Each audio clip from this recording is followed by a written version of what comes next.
So அதுல நானே expect பண்ணாத ஒரு விஷயம் வந்து நடந்திருக்கு. அது என்ன அப்டின்னா, நாட்கோ கம்பெனி நெகட்டிவான ரிட்டர்ன் மாரி தான் வந்து குடுத்திருக்கு. ஐடிசி எப்பவும் போல அது வந்து சாலிடான ரிட்டர்ன் வந்து வந்திருக்கு. பட் ஆனா நாட்கோ கொஞ்சம் நெகட்டிவா தான் வந்து இருக்கு.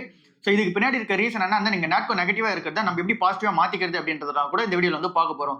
ஸோ இப்ப நம்ம ஒரு கன்க்ளூஷனுக்கு வந்து வருவோம். நாட்கோ கம்பெனி நம்ம எப்படி இன்வெஸ்ட்மென்ட் பண்ணியிருந்தாலுமே, லம்சமா போட்டிருந்தாலும் சரி, நம்ம இயர் ஆன் இயர் வந்து ஷிஃப்ட் பண்ணியிருந்தாலும் சரி, கரெக்டான வேல்யூஷன்ஸ் இருக்கும்போது மட்டும் நம்ம இயர் ஆன் இயர்ல ஷிஃப்ட் பண்ணியிருந்தாலும் சரி, லாஸ்ட் 10 இயர்ஸ்ல நம்ம இன்வெஸ்ட்மென்ட் பண்ணியிருந்தோம் அப்படின்னா நாட்கோ கம்பெனில வித் டிவிடெண்டோட நம்ம வந்து ஆட் பண்ணி பார்த்தாலுமே 5% மேல வந்து ரிட்டர்ன் வந்து கொடுக்கல பர் இயருக்கு. ஸோ இது வந்து இன்ஃபிளேஷன் கூட பீட் பண்ணலன்றது தான் உண்மையாவே வந்து இருக்கு.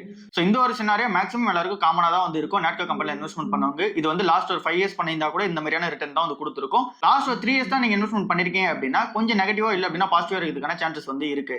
பட் ஆனா நீங்க லாஸ்ட் 10 இயர்ஸ் பண்ணிருந்தீங்க அப்படின்னா இந்த மாதிரியான ரிட்டர்ன்ஸ் தான் உங்களுக்கு கண்டிப்பா வந்து கிடைச்சிருக்கும். ஸோ அப்படி நம்ம பார்க்கும்போது நாட்கள் இன்வெஸ்ட்மென்ட் பண்ணது தப்பு மாதிரி தெரியும். பட் ஆனா நம்ம ஒரு விஷயத்தை புரிஞ்சுக்கணும், பிரைஸ் ஏர்னிங்ஸ் வந்து 9 தான் வந்து இருக்கு.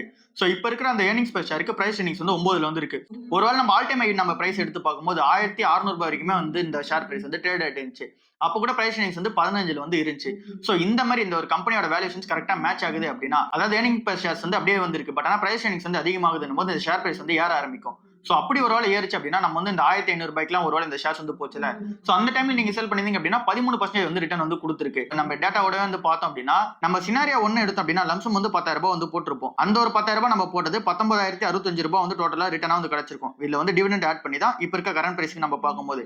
சோ இதோட ரிட்டர்ன் வந்து டோட்டலா சிஏஜிஆர் வைஸ் பார்க்கும்போது இங்க 6.6% தான் வந்து வருது. சோ இதனால இன்ஃப்ளேஷன் கூட பீட் பண்ணல.